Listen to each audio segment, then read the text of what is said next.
All right, here we go. J.D. Vance gets cut off on ABC. I don't know what tape you're referring to, George. I saw media reports that Tom Homan accepted a bribe. There's no evidence of that. And here's, George, why fewer and fewer people watch your program and why you're losing credibility. Because you're talking for now 5 minutes with the Vice President of the United States about this story regarding Tom Homan, a story that I've read about, but I don't even know the video that you're talking about. Meanwhile, low-income women can't get food because the Democrats and Chuck Schumer have shut down the government. Right now, we're trying to figure out how to pay our troops because Chuck Schumer has shut down the government. You are focused on a bogus story. You're insinuating criminal wrongdoing against a guy who has done nothing wrong instead of focusing on the fact that our country is struggling because our government's shut down. Let's talk about the real issues, George. I think the American people would benefit much more from that than from you going down some weird left-wing rabbit hole where the facts clearly show that Tom Homan didn't engage in any criminal wrongdoing. It's not a weird left-wing rabbit hole. I didn't insinuate anything. I asked you whether Tom Homan accepted $50,000, as was heard on an audio tape recorded by the FBI in September 2024, and you did not answer the question. Thank you for your time this morning. No, George, I said that I don't. Up next, we'll be right back. That's kind of dirty, ABC. Like, I think it's fair to have a debate, and we know that politicians are always going to adjust or sort of like, promote whatever promotes their position. That's the design of politicians, because they don't want to be caught getting clipped out of context. But man, cutting them off? Dang. Take a look at this. Here's that sort of like OG story. Tom Homan was investigated for accepting $50,000 from undercover FBI agents. So in an undercover operation last year, the FBI recorded Tom Homan, now the White House border czar, accepting $50,000 in cash after indicating he could help agents who were posing as business executives win government contracts in a second Trump administration. I mean, honestly, this does not surprise me at all. Does not surprise me at all. Because look at people like Trevor Milton, full-on fraud for rolling a hydrogen-powered semi-truck down a hill to raise the stock price of Nikola, to rug pull thousands of retail investors and steal millions of dollars from them, bankrupting people.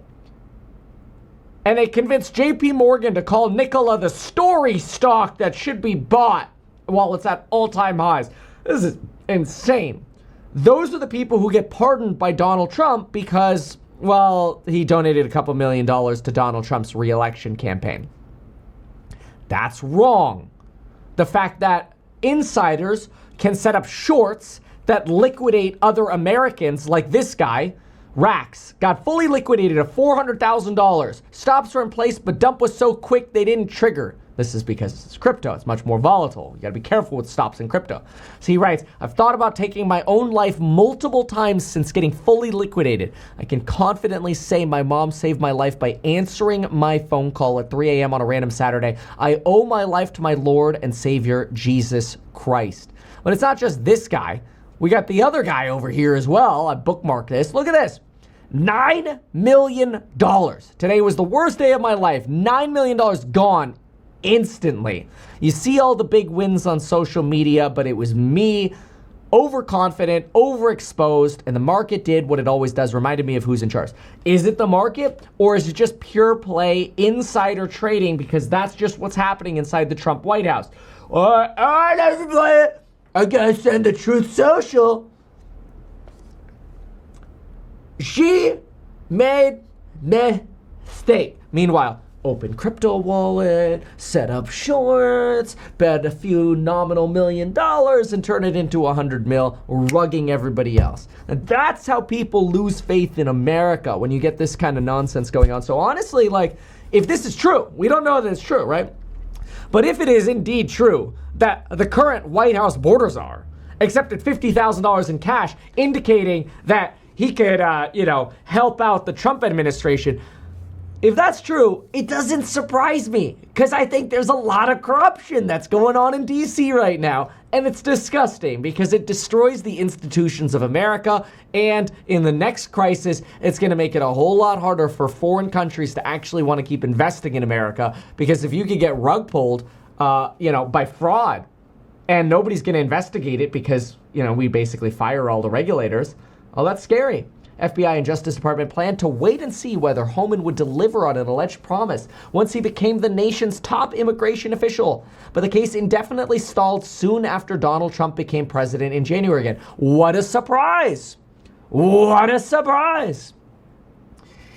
In recent weeks, Trump appointees officially closed the investigation after Kash Patel requested a status update on the case. It's unclear what reasons the FBI and Justice Department gave for shutting down the investigation, but a Trump department appointee called the case a deep state probe in early 2025, and no further investigations were taken. Wow. The federal investigation was launched in Western Texas in the summer of 2024. Where an investigation claimed Homan was soliciting payments in exchange for awarding contract should Trump win the election. Dude, this guy allegedly, we have to be careful because we don't know this, allegedly was basically collecting bribes in the event that Trump wins. Hey, we'll make sure you're taken care of. Man, this is shady. The U.S., this kind of person should be in jail, and now he's sitting in the White House. The U.S. Attorney's Office in the Western, if it's true, asked the Justice Department about its probe, about the border jar, blah, blah, blah, blah. Homan, who served for ICE in the first term, openly claimed during the 2024 campaign that he would play a prominent role in carrying out Trump's promised mass deportations. As for comments, the Justice Department and FBI dismissed the investigation as politically motivated and baseless. Of course, that's the MO. So America's for sale. Charles Chen in the chat here says it well. America is for sale. And it's sad. It's effed up, man. This is not how hardworking Americans who want to make an honest living and invest in America deserve to get played. This kind of shit pisses me off, man. Homan stuff goes deep. Look at this. Nonprofit files a lawsuit against the FBI and Department of Justice for withholding the video in the Homan bribery case. Wow, that video is going to end up getting edited together like the Epstein jail cell video. The nonprofit organization Democracy Forward sued the DOJ and FBI Monday after the agency failed to release a key video with the recordings in the alleged bribery scheme involving Homan. Homan, the current border czar, became subject of a federal bribery investigation after he allegedly accepted a bag filled with $50,000 in cash from undercover FBI agents in Sep 24. Agents reportedly posed as business executives and gave Homan the money after he offered to help them win government contracts in the second Trump administration. Multiple requests from congressional representatives, extensive media coverage, and possible information leaks to news outlets.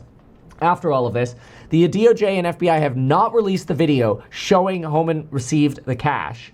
And they issued a statement saying they found no credible evidence of any wrongdoing, right, because, Trump shut it down and so did Kash Patel. The lawsuit argued that if the DOJ and FBI withhold such information, it runs afoul of FOIA, the Freedom of Information Act, which provides U.S. citizens the right to request information from any government agency. The problem is, when they actually release this video, it'll end up being edited and doctored up, and you can't trust it as far as you can throw it. The second problem is, the people who are probably processing FOIA requests right now are probably furloughed, or worse, fired. So even when the damn government reopens up, you ain't gonna get it anyway, because the institutions of America are getting gutted right now. There is no regulatory regime anymore. They're all getting fired. That's the whole Project 2025 plan. Hey, but then again, you get a lot of people that, this is what I voted for. Like, all right. We'll see how it all plays out, I guess. Why not advertise these things that you told us here? I feel like nobody else knows about this. We'll try a little advertising and see how it goes. Congratulations, man. You have done so much. People love you. People look up to you. Kevin Paffrath there, financial analyst and YouTuber. Meet Kevin. Always great to get your take.